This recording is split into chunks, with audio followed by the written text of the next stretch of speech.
राष्ट्रपति Xi Jinping को बहुत बड़ा शॉक लगा है और इसकी वजह है चीन की लेटेस्ट परमाणु पनडुब्बी जो समंदर में डूब गई है। परमाणु पनडुब्बी के डूबने के बारे में चीन ने अभी तक कोई बयान जारी नहीं किया है और यह भी नहीं बताया है कि यह हादसा कितना खतरनाक है। यह हादसा वुहान के पास एक शिपयार्ड में हुआ है, यानी जिस वुहान से दुनिया भर में कोरोना वायरस पहुंचा। क्या न्यूक्लियर सबमरीन डूबने के बाद वहां से खतरनाक परमाणु लीक हो रहा है? क्या दुनिया एक बार फिर हिरोशिमा नागासाकी जैसे हादसे के करीब है?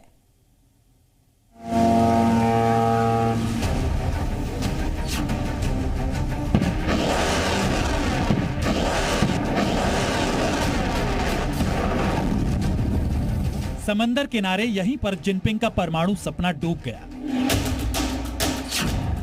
चीन के वुचांग शिपयार्ड में एक लेटेस्ट परमाणु पनडुब्बी डूब गई। 15 जून की सैटेलाइट तस्वीरों में शिपयार्ड के पास 4 क्रेन दिखाई दे रहे हैं और यहीं पर पहले न्यूक्लियर सबमरीन मौजूद थी। दावा है कि मई से जून के बीच में यह हादसा हुआ जिसमें पनडुब्बी डूब गई, पर चीन ने इस घटना को छिपाया, इसलिए डूबने की जानकारी अब सामने आई है। 13 जून को भी सैटेलाइट की तस्वीरों में वुचांग शिपयार्ड के पास क्रेन्स दिखाई दे रही हैं।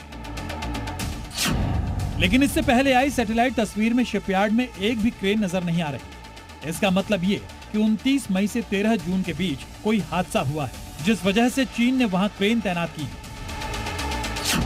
अमेरिकी मीडिया में एक तस्वीर शेयर की जा रही है। दावा है कि ये झाओ क्लास की वही परमाणु पनडुब्बी है जो हादसे की वजह से डूब गई। एक और खबर में इस परमाणु पनडुब्बी को बचाने के दावे भी हो रहे हैं। अमेरिका की वॉल स्ट्रीट जर्नल का दावा है कि चीन ने परमाणु पनडुब्बी को बचा लिया, पर इसे फिर से काम पर लगने में कई महीने लग सकते हैं। फिलहाल इस हादसे को चीन के न्यूक्लियर सबमरीन प्रोग्राम के लिए बड़ा झटका बताया गया है। चाइना में सच कभी नहीं पता चलता।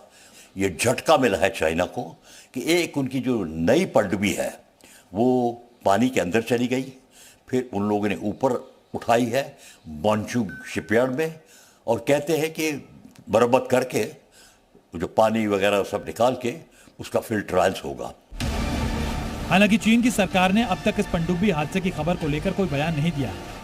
अमेरिका की राजधानी वॉशिंगटन में चीन के दूतावास के प्रवक्ता ने बयान देकर कहा कि उनके पास इस घटना के बारे में बताने के लिए फिलहाल कोई जानकारी मौजूद नहीं है।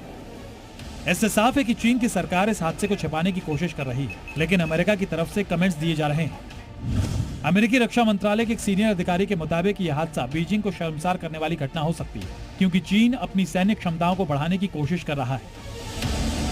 अमेरिका ने यह भी बताया कि उसे इस हादसे की वजह का पता नहीं है और यह भी जानकारी नहीं है कि एक्सीडेंट के समय पनडुब्बी पर न्यूक्लियर फ्यूल मौजूद था या नहीं। अब समझिए कि चीन के लिए खबर शॉकिंग क्यों है। मई 2021 में चीन की नई परमाणु पनडुब्बी की पहली सैटेलाइट तस्वीरें सामने आई थी। दावा किया गया कि खास खूबियों की वजह से इसे समंदर में ढूंढना बहुत मुश्किल होगा। इस पनडुब्बी को भविष्य में चीन के एयरक्राफ्ट करियर को सुरक्षा देने के मकसद से तैयार किया गया था, लेकिन पनडुब्बी डूबने का मतलब यह है कि चीन के पास एडवांस मिलिट्री तैयार करने की क्षमता नहीं है, इसलिए चीन इस हादसे को छिपाने की कोशिश कर रहा है। तो सबमरीन की एक्सीडेंट्स होते हैं, बाकी देश में पता चल जाता है, लेकिन चीन में पक्का नहीं पता चलता कि क्या हुआ, कब गिरे और कितने मरे, क्योंकि वो बताते ही नहीं है।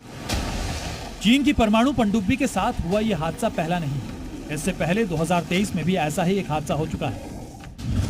अक्टूबर 2023 में चीन की एक परमाणु पनडुब्बी एक्सीडेंट का शिकार हुई, जिसमें चीन के 55 नौसैनिक मारे गए थे। ब्रिटेन की एक रिपोर्ट के मुताबिक ये पनडुब्बी उस जाल में फंस गई जिसे अमेरिकन और ब्रिटिश सबमरीन के लिए लगाया गया था। पिछले हादसे और अभी के एक्सीडेंट में समानता ये है कि दोनों मौके पर चीन ने हादसे को मानने से भी इनकार कर दिया और इससे चाइनीज नौसेना की मुश्किलें बढ़ रही हैं। चीन के पास दुनिया की सबसे बड़ी नौसेना है।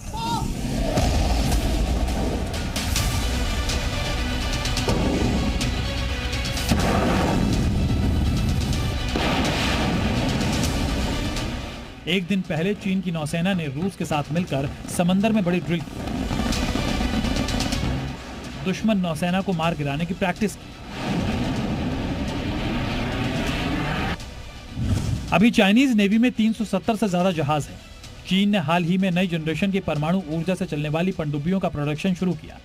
2022 में चीन के पास परमाणु ऊर्जा से चलने वाली 6 बैलिस्टिक मिसाइल सबमरीन और परमाणु ऊर्जा से चलने वाली 6 अटैक सबमरीन मौजूद थी। इसके साथ चीन के पास 48 डीजल वाली पनडुब्बियां भी हैं। अमेरिका का अनुमान है कि 2025 तक चीन के पास 65 पनडुब्बियां होंगी और 2035 तक यह आंकड़ा 80 तक पहुंच सकता है। फिलहाल चीन तेज रफ्तार से पनडुब्बियां बना रहा है, पर हादसों की वजह से समंदर में जिनपिंग की सेना को बड़ा शॉक लगा है। ब्यूरो रिपोर्ट, जी मीडिया।